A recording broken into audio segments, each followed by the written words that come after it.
इतिहास से लगातार ऐसी बहुत सारी मिस्ट्रीज आती रही है जिन्होंने साइंटिस्ट और हिस्टोरियंस को कंफ्यूज करके रखा हुआ है और यहाँ तक कि आम लोगों को भी।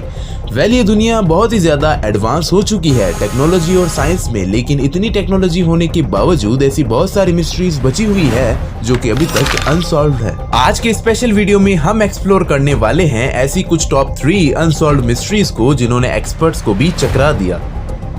20वीं सेंचुरी में एक विल्फ्रेड वॉयनिच नाम का एक अमेरिकन बुक डीलर था जिसको अलग अलग बुक्स का कलेक्शन करना बहुत ही ज्यादा पसंद था। उसने 1912 में एक बुक खरीदी। उस किताब की खास बात ये थी कि उस किताब में क्या लिखा गया है ये कोई नहीं जानता, और तो और वो किताब कौन सी भाषा में लिखी गई थी ये भी कोई नहीं जानता। यहाँ तक कि उस किताब का क्या नाम है, ये बुक किस ऑथर ने लिखी है ये भी कोई नहीं जानता। जब से विल्फ्रेड वॉयनिच ने इस बुक को खरीदा था तभी से इस बुक को वॉयनिच मैन्युस्क्रिप्ट के नाम से जाना जाता है। द वॉयनिच मैन्युस्क्रिप्ट में कोड्स और सिंबल्स के द्वारा कोई खुफिया जानकारी छुपी है जिसमें 240 पेजों में 1,70,000 से ज्यादा कैरेक्टर्स मौजूद है।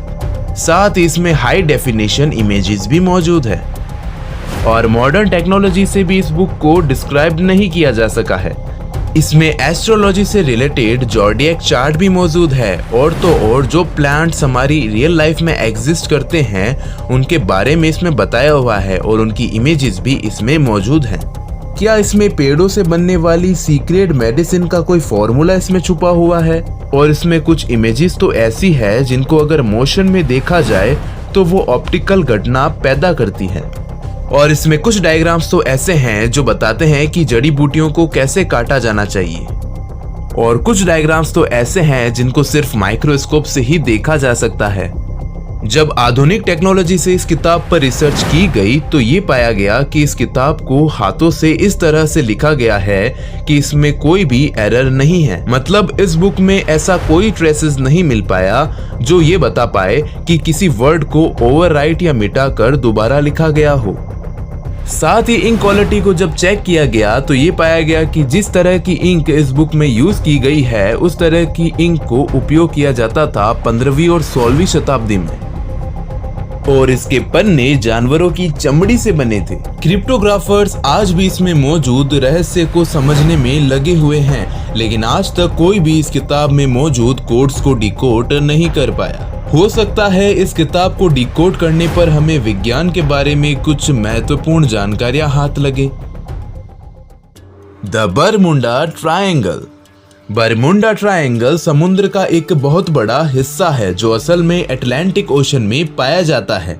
ये ट्रायंगल फ्लोरिडा से बरमुंडा आइसलैंड और फिर पेरेडो रिको से होकर वापस फ्लोरिडा पर खत्म होता है। इससे बनने वाले ट्रायंगल का एरिया 8 लाख स्क्वायर किलोमीटर के बराबर का है। ये ट्रायंगल अपनी मिस्टीरियस फिनोमिना से पूरी दुनिया में जाना जाता है, जहां से गुजरते वक्त शिप्स और एयरप्लेन्स का कनेक्शन अपने बेस स्टेशन से टूट जाता है और वो हमेशा हमेशा के लिए गायब हो जाती है। अभी तक बहुत बड़ी शिप्स और प्लेन्स की तादाद इस ट्रायंगल में गुम हो चुकी है। आज तक सिर्फ थोड़े ही प्लेन्स और शिप्स का मलबा रिसर्चर्स को मिल पाया है, और वो मलबा उनको वहां पर नहीं मिला था जहां पर उन शिप्स और एयरप्लेन्स का कनेक्शन टूट गया था, बल्कि रेडार पर जहां वो आखिरी बार शो हुए थे वहां से बहुत दूर उन सबको वो मलबा मिला था। और बहुत सारे प्लेन्स और शिप्स का मलबा कहां पर गया वो कभी नहीं मिल पाया, और ना ही इनमें मौजूद लोगों का किसी को पता चल पाया। समंदर के इस हिस्से में ताकतवर वॉर्टेक्स पाया जाता है, या फिर यहाँ पर कोई सी मॉन्स्टर है, या फिर एलियंस यहाँ पर बसेरा करते हैं। आखिर बरमुंडा ट्रायंगल में कुछ तो एबनॉर्मल जरूर है जिसकी वजह से ना तो ये किसी बड़ी से बड़ी कार्गो शिप्स को छोड़ता है और ना ही किसी जहाज को। ये मामला शुरू हुआ था 1945 में जब यूएस नेवी के 5 टॉर्पेडो बॉम्बर एयरक्राफ्ट मिशन पर निकले थे। उन 5 एयरक्राफ्ट में बैठे 14 लोगों के लिए ये बिल्कुल रूटीन प्रैक्टिस थी, लेकिन बरमुंडा ट्रायंगल के एरिया में आते ही यूएस नेवी के रेडार से वो 5 बॉम्बर एयरक्राफ्ट अचानक से गायब हो गए, और वो भी एक साथ, क्योंकि उस वक्त वर्ल्ड वॉर 2 को खत्म हुए सिर्फ कुछ महीने ही हुए थे। इसलिए यूएस नेवी का शक था कि शायद किसी दुश्मन ने उनके जहाज को गिरा दिया है। उनकी तलाश में एक और नेवी एयरक्राफ्ट को भेजा गया, लेकिन हैरत अंगेज तौर पर वो भी बरमुंडा ट्रायंगल के एरिया में आते ही रडार से गायब हो गया। और इस तरह ना ही उन 5 एयरक्राफ्ट का और ना ही उस यूएस रेस्क्यू प्लेन का पता चल सका। यही वो वाक्य था जिसके बाद से ही बरमुंडा ट्रायंगल को पूरी दुनिया में खौफ की निगाहों से देखा जाने लगा। क्या इतने बड़े ब्रह्मांड में किसी परजीवी का अस्तित्व है या फिर हम इंसान अकेले ही हैं? हमें आज तक उनका कोई ठोस सबूत नहीं मिल पाया, लेकिन इसका मतलब ये नहीं कि एलियंस है ही नहीं। वैज्ञानिक लगातार एलियन से संपर्क करने की कोशिश में स्पेस में तरह तरह के सिग्नल्स भेजते रहते हैं, इस उम्मीद में कि अगर कोई इंटेलिजेंट एलियन स्पीसीज होगी तो वो हमारे सिग्नल्स को रिसीव करके हमसे दोबारा संपर्क साधने की कोशिश करेगी। यूं तो अभी तक इंसानों द्वारा भेजे गए किसी भी सिग्नल्स का कोई जवाब नहीं आया है, लेकिन अंतरिक्ष से बेहद ही अजीबोगरीब रेडियो सिग्नल्स हमें मिले हैं। The wow signal. 15 अगस्त 1977 में वैज्ञानिकों को एक विचित्र सिग्नल मिला था और ये सिग्नल एस्ट्रोनॉमी में दर्ज किया गया अभी तक का सबसे प्रसिद्ध सिग्नल है और ये सिग्नल बिग ईयर टेलीस्कोप द्वारा डिटेक्ट किया गया था। ये सिग्नल 1 मिनट 12 सेकंड का था और इस सिग्नल का नाम वाव सिग्नल कैसे पड़ा, आओ मैं आपको बताता हूँ।